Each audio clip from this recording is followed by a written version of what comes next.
So, good morning or good night, depending on where you are in the world, and welcome to another album review of The Shield Dude on a Couch.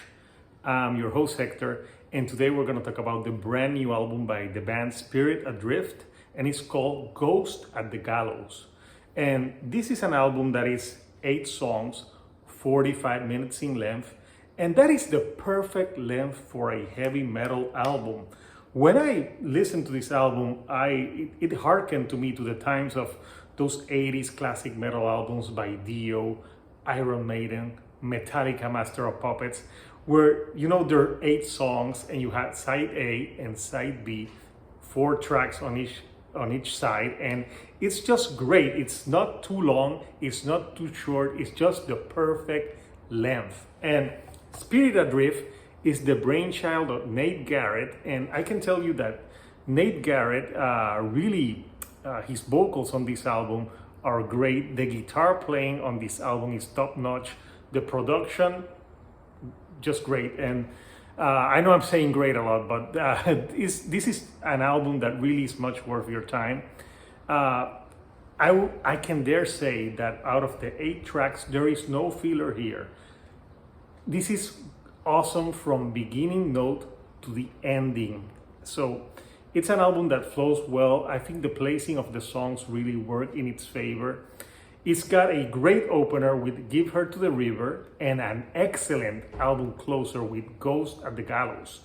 So, and the in-between, great as well. They had that single Barn Burner, which is just, it's a very catchy track. And the beginning of that track, Barn Burner, just the beginning of the guitar really reminded me a little bit of Hail to the Thief by Avenged Sevenfold, but just the beginning. Then it really changes, and I really like the vocals on that one, and where they're like burn them, and it's just great, great fun tracks.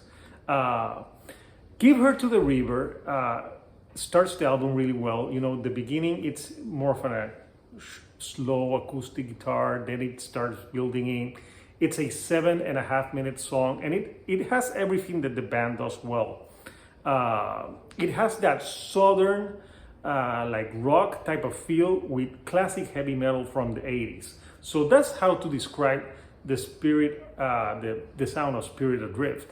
They have some thrash metal elements on some songs like Death Won't Stop Me and I Shall Return, also mixed with some of those 80s metal themes. But I think that beginning song really captures everything that the band does so well.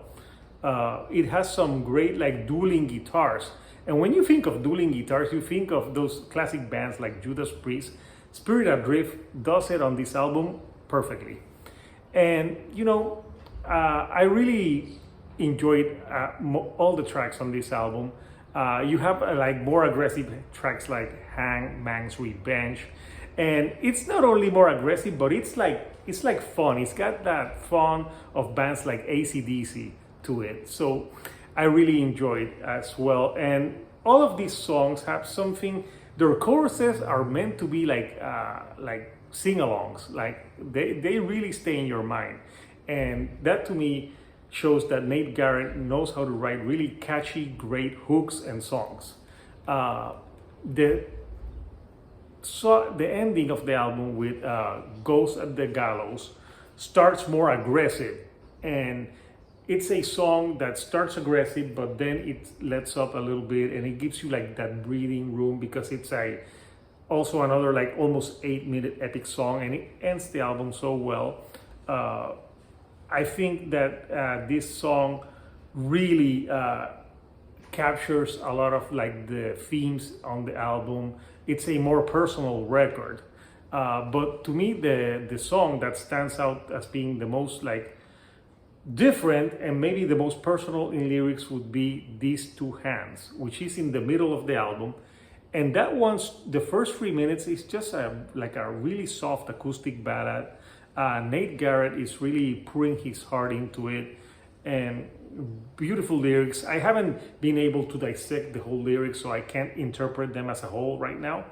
But what I've listened and interpreted, I really enjoyed. And Then at the 3.5 minute mark, an epic solo comes in, and it really, when I hear that solo, I think of like being in an arena and all of a sudden the lighters going up and everyone's like, and then it puts that like power ballad to it, but it's not a ballad, you know.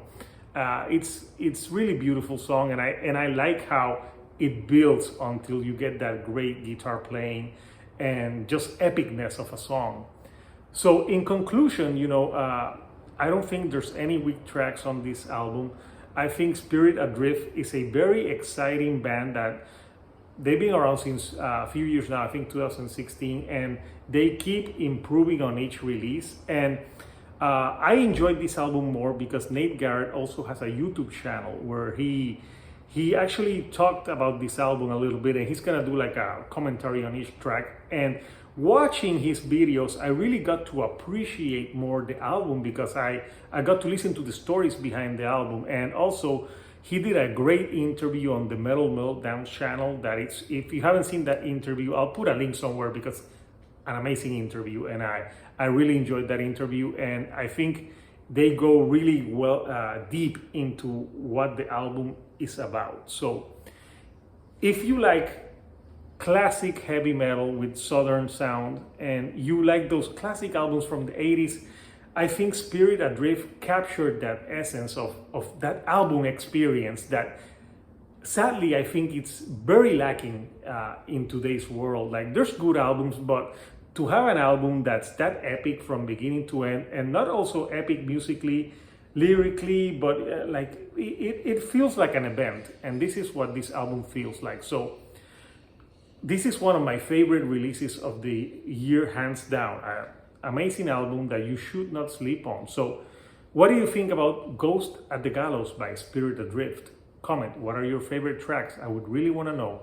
And if you like the videos that I'm putting out, do not forget to give me a like, and do not forget to subscribe.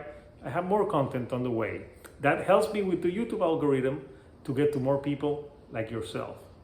So until next time, people, this is Hector, the Shield Dude on a couch, and I'll see you right here on the couch. Thank you and good night.